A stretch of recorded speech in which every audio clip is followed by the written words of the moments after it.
And at this point, the room did get the go, no go, and the poll going affirmative. And Dragon now departing that 250-meter hold point. So now it's going to continue to close in.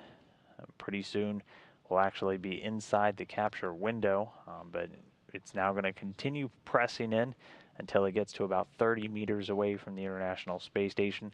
It'll once again do a hold, and they'll do a checkout of all of the navigational and approach equipment just to make sure everything is functioning as it should be. And then once that's confirmed, they'll give it another go, and then it'll move into that final capture point. That again will be about 10 meters away from the station, at which point Mark Vande, the prime for capture this morning, will be able to reach out with the Canadarm2 robotic arm and grapple the Dragon.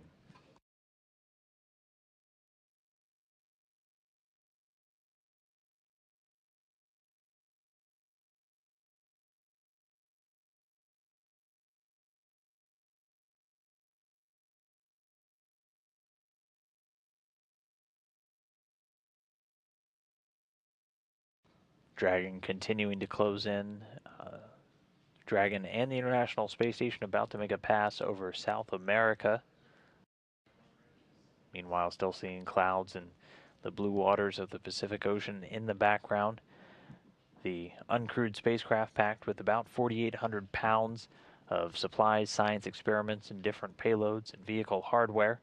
Some of the other payloads on board include one from a commercial company, a number of commercial companies flying research to the International Space Station via the National Lab, which is managed by CASIS, the Center for the Advancement of Science in Space, opening up the resources on board the International Space Station for commercial companies, academia, and other government agencies to fly their own research in microgravity on board the space station.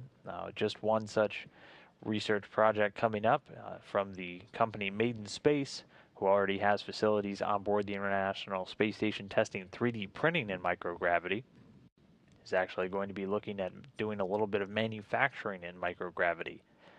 This one will be the optical fiber production in microgravity, actually looking at producing fiber optic cables in microgravity. They'll attempt to pull fiber optic wire from something known as Z-bland, which is a heavy metal fluoride glass, which is commonly used here on Earth to make fiber optic glass. Now, fiber optics used obviously in a lot of broadband applications, delivering high-speed internet. Research has indicated that this fiber being created in microgravity might not crystallize as much, so actually might give it a much better optical quality than what we're able to get down here on the ground. So that could lead to a much higher quality fiber optic cable being produced in space for use in space, but also more importantly back down here on the Earth, delivering faster speeds and other things of that nature. So very exciting test that's going to be carried out over the next several weeks on board the station. And that payload on Dragon just hopefully about an hour away from being captured.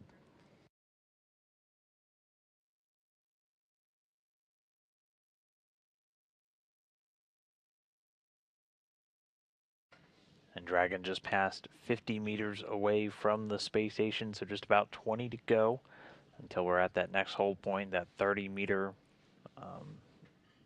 milestone. Once it arrives there, they'll stop, and then once again poll the teams, make sure everything checks out well with the Dragon before giving it the go to depart and head towards the final capture point, which will be just about 10 meters away, and allow the crew members to reach out with the Canadarm2 arm and grapple with the Dragon vehicle. So continuing to move in, 47 meters and closing.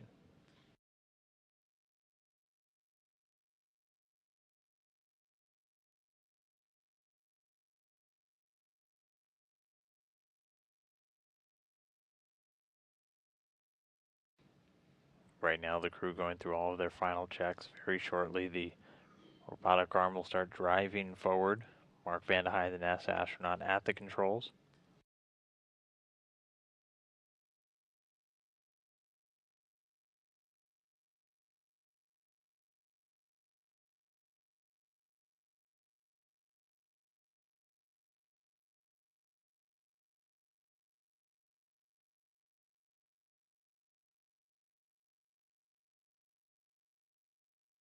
And there's that initial contact.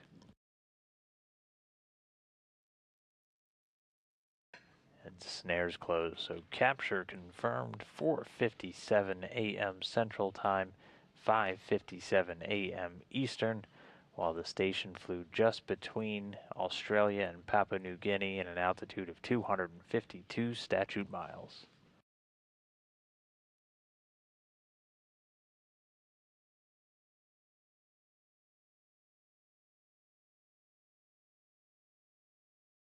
And we're back with this HD view of Dragon still attached to the end of the Canaveral robotic arm.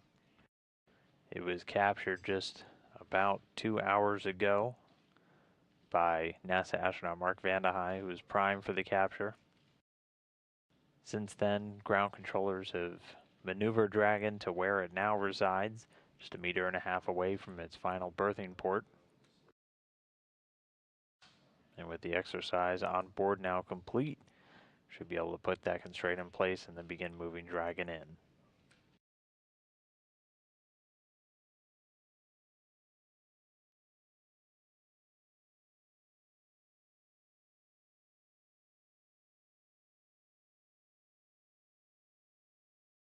SpaceX's 13th resupply mission installed now to the International Space Station.